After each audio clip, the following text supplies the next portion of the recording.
just played, which is good. It means that I was really in the moment, and that's what I love about music and improvisation and having people around. That's what makes me feel happy doing music, because what I did happened because you're here, because someone is listening, because I'm here, and some energy was crossing this place, which I love. So thank you, Michael, and Radio Venice TV for hosting me here. What is a favorite childhood song that you learned to sing? The green room. By the way, Welcome to Venice. it's gonna be something like Love that. That was the first song I learned to play. not to play. complicated. The first song That's I beautiful. wanted to sing. I tried to sing. Oh, really? Yeah, I really tried to sing the Beatles. They will always last forever. They were longer than humanity. What's your name? Federico Ferandina. I'm sorry, what is your name? Federico Ferandina. I write it down for you. Don't worry. It's always misspelled, mispronounced. And that actually brings good luck to me. When you Oh, good. Good to know. I like It's that. interesting, right? Because it's a little bit, yes. Okay. So, where were you born and raised? I was born and raised in a very ancient town in southern Italy called Matera. Like a town that was there since 10,000 years. One of the most ancient towns of the world. Really? It's called Matera, yeah. You can Google that, it's a pretty unique place. Wow, that sounds beautiful. And it's in the very southern of Italy. Yeah, it's in the Not very- Sicily, but in No, Italy in the itself. south of, yeah, in the south of the boot. Okay. And it's called what again? Matera, Matera. yeah. Is They there- shoot a lot of movies there. You might have seen it recently because it became a very fashionable place to shoot movies, because it doesn't even look like an Italian town. 5 minutes. It looks more like a Middle East. It looks like Jerusalem in a way. That's why they shoot movies about Christ, movies about everything. Wonder Woman, they shoot it there. Oh. The last James Bond, they so shot it looks, it there. So it looks like Greek mythology place. Yeah, it looks like a very ancient, of course. It's not built, it's carved in the stone. Oh. It's an interesting Do you know place. how they carved it into the stone? Yeah, of course. Just it's just about carving. It's just about that kind of stone. It's called calcarenite. Oh. It's a kind of stone that's it common must be in that beautiful. area. And actually, the last project I've been involved in, it's a project about stone. Oh. And about the geography, but also the mythology and the anthropology that that particular stone created in that part of the world. So I tried to use music. That was my purpose for the project, to use music as a channel to tell something about the way stone shaped human being behavior and their mythology and their culture. Oh, interesting. Yeah. Huh. Huh. I never really thought about that. I mean, stone is something that's every day under our eyes, but we don't really pay attention to that. While stone is such an important element. Yes. Of our lives. It really is. We're standing on it. Yeah. Right? Okay. I know you probably have like one minute. Could you please tell us one of your favorite music words? Music words. Yes. Something different. Like I a love lesson word or a theory theory. or a That's funny. discipline. Untangible, is that word? Mm-hmm. Does that word exist? Mm-hmm. Untangible. I like untangible things. How would you say that in Italian? Ineffabile. Ineffabile. Ineffabile. Ineffabile. To hear you play some Untangible music.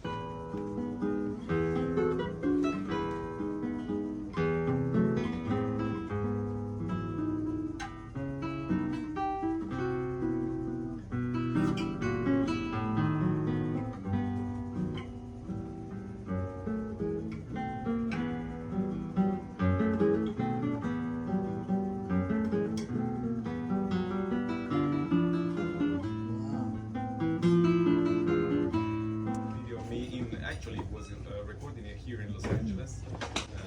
at the Chateau Motel. And Chateau Marmont yeah, in Hollywood? Chateau Motel. No, it's a Chateau Motel. It's It's a hotel around version. Torrance, close to the airport. It's It's a ghetto version of that. yeah, Yeah, no, that's it's the a way to go. place run by a friend of mine, a great songwriter from Los Angeles, an artist. It's called Jeremy Buck. Maybe you know him. He has this kind of show and basically invites artists. I had the lucky chance to work with him on some of his music, and that's where I recorded this piece, second language, for the first time. It was here in Los Angeles. So what's the name again of that piece? Second language. Second language. Yeah. I tell you why. I didn't start with guitar.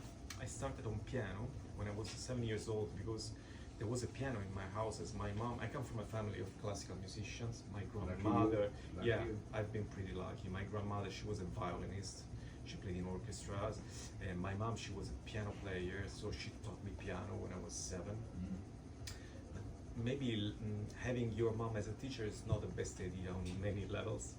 So, and when I first discovered, actually she made me discover, so it was her fault, made me discover the Beatles. When I was between 9 and 10 years old, I actually fell in love with rock and roll insanely. I just wanted to play guitar, and I became the black sheep of the family. That's how you grow up, basically. Yeah, I can relate. With transgression. I can relate. And then I switched back to classical music, classical guitar. I actually started studying seriously classical guitar, went to conservatory, graduated in classical guitar, graduated in classical composition. That's all. A whole different story. Who's my favorite classical piano? I would say Arturo Benedetti Michelangeli is my favorite ever.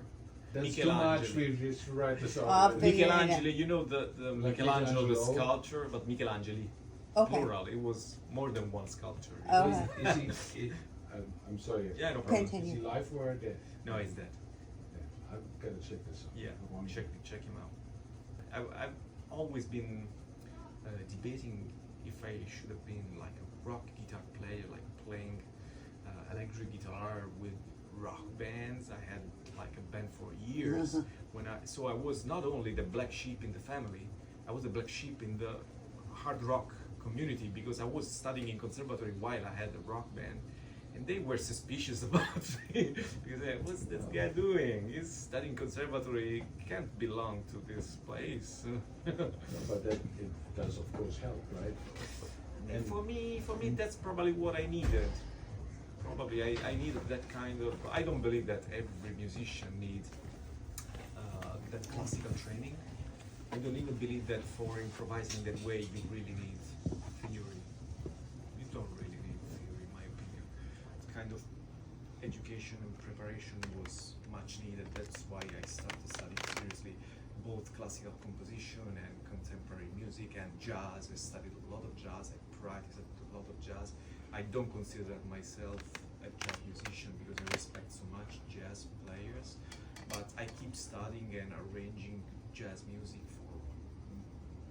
from small combos to big bands, whatever they need, because I love that language, and improvisation was a great thing that jazz player kept alive, because classical musicians used to improvise, but they somehow lost that. They got gentrified. Yeah, they could that sounds It very happened bad. back then already. Yeah, it happened. So they lost something that we owe to jazz players, the improvisation. Eventually. Yeah, I like a lot of kinds of music. Never had these barriers or borders around music. And I feel that when I improvise, when I do my music, you feel that I also love jazz and I also love rock and roll. And sometimes I just tell myself, how rock and roll were these guys like Beethoven. I think if you listen to the second movement or this ninth symphony, it's just heavy metal. A sound bite? It's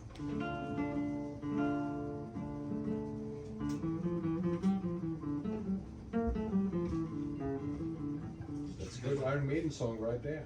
yeah. Love Of course, that. I was into Malmsteen, and I used to play that way. At least try to play that way.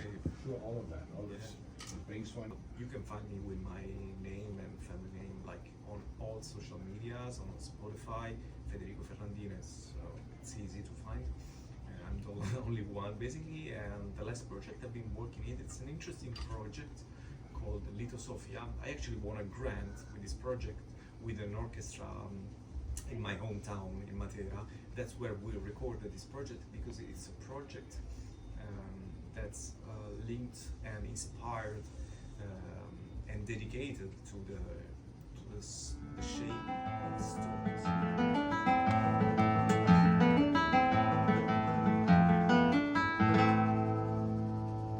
The written composition, so not improvised. It's called Element.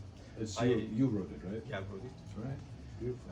I wrote it. I was here in California, in the Joshua Tree Desert. Well, that Another happens. non-analytical place. I just played it in a few concerts recently, so I'm happy that now it's on this show. It has, with this structure, with this shape, and this is for you. That's kind of, or Let's call it a piece. Mm. So it was an element, now it's a piece, but it's still element. That's That's the title. yeah. That's brilliant.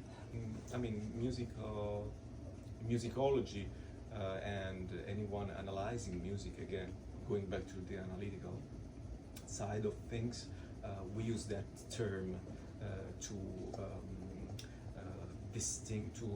to have a distinctive idea of some parameters of music. So we break down music into parameters, and these parameters may contain something that we point out as elements.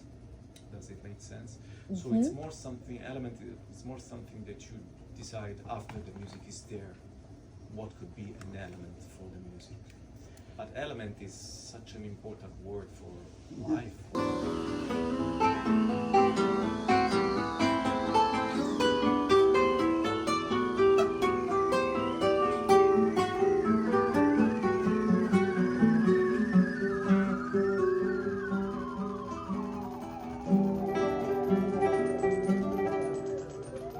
Hello.